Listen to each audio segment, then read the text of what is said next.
कि ये फरमाएँ कि ये ड्रोन आए इंडियन आज मुख्तलिफ़ अहदाफ तक आए, हमने उनको मार गिराया, क्या हमारी ये हिकमत अमली थी कि उनको इब्तिदा में न रोका जाए और हदफ के करीब पहुँचने पर उनको नीचे आने पर मार गिराया जाए?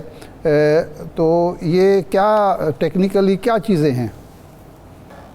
देखिए जी, ये जो जब आपकी इंक्लूजन होती है एयर स्पेस की, तो बेसिक चीज़ तो ये है कि वो उन्होंने आपकी सॉवरेनिटी के को तोड़ा है, और ये एक चीज़ ठीक नहीं है।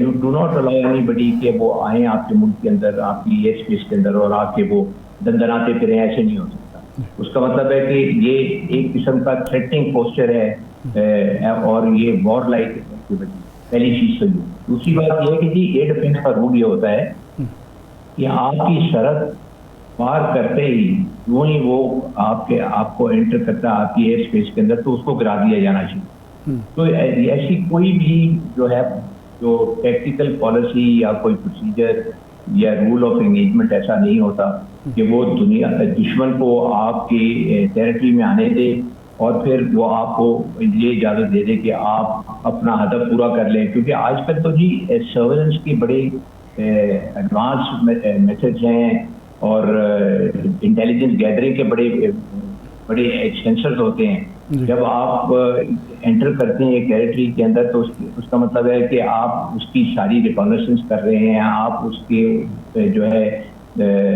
सेंसर्स की जो एमिशन हैं जो उसको आप रिकॉर्ड कर रहे हैं, और फिर ये डाटा लिंक वगैरह की वजह से ये जो आपके यूएवीज होते हैं ये पीछे अपने जो ग्राउंड स्टेशन हैं उसके अंदर जितनी रिक्वायर्ड इंफॉर्मेशन है वो भेज देते हैं।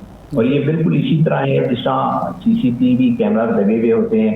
अगर किसी घर में कुछ चोरी वोरी होती है और वो वहाँ पे वारदात डाल के चले जाते हैं। सही है। तो अच्छा, ये जो आसम साहब आपसे ये भी जानना चाहेंगे, CNN ने रिपोर्ट किया कि जो 6 और 7 मई की शब लड़ाई हुई पाक फ़ज़ाइया और भारतीय फ़ज़ाइया के बीच, वो दुनिया की तारीख़ की तवील तरीन लड़ाइयों में शुमार होती है।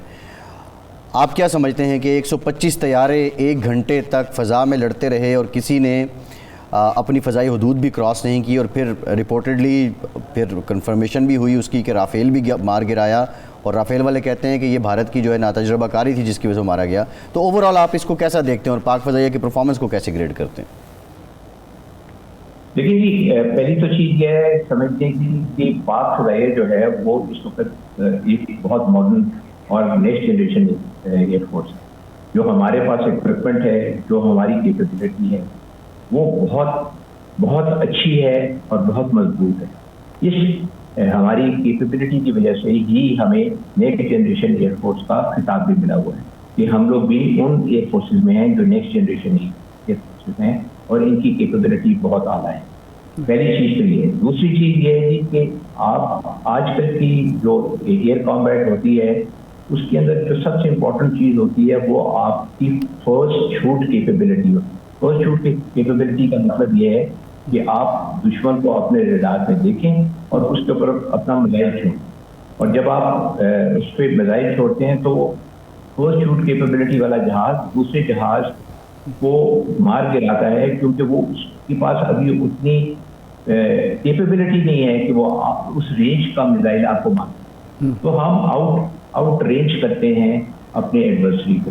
तो इस वक्त पाकिस्तान एयरफोर्स के अंदर जो हमारे पास फाइटर्स हैं उसमें JF-17 और J-10 ये 2 ऐसे जहाज हैं जिनके ऊपर PL-15 मिसाइल लगे हुए हैं। और ये PL-15 मिसाइल जो हैं इनकी रेंज मीटियोर जो कि राफेल पे लगा हुआ है इससे ज़्यादा है। और फिर उसके बाद अगर आप इसका जो है थोड़ा एनालिसिस करें तो वो इस तरह है कि जी हमारे पास जो J-10 है उसकी कैपेबिलिटी राफेल से बेहतर है, जो आपका JF-17 है उसकी कैपेबिलिटी राफेल से बेहतर है। फिर उसके बाद हमारा F-16 है, हमारे F-16 की कैपेबिलिटी राफेल के अलावा बाकी सारे जहाज़ों से बेहतर।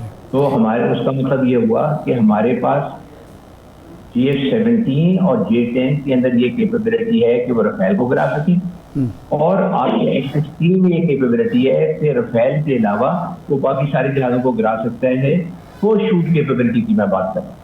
अच्छा, ये फरमाएं कि ये जो लड़ाई हुई उसके 5 तैयारे मार गिराए हमने, अब वो बजाय इसके कि खामोश होता रुकता, उसने ड्रोन भेज कर और कंट्रोल लाइन पर झड़पें करके क्या लड़ाई को वो बढ़ाना चाहता है, हमें इश्तियाल दिला रहा है, या वो अपनी खिफत मिटा रहा है जो उसको 6 और 7 के दरमियान उठानी पड़ी?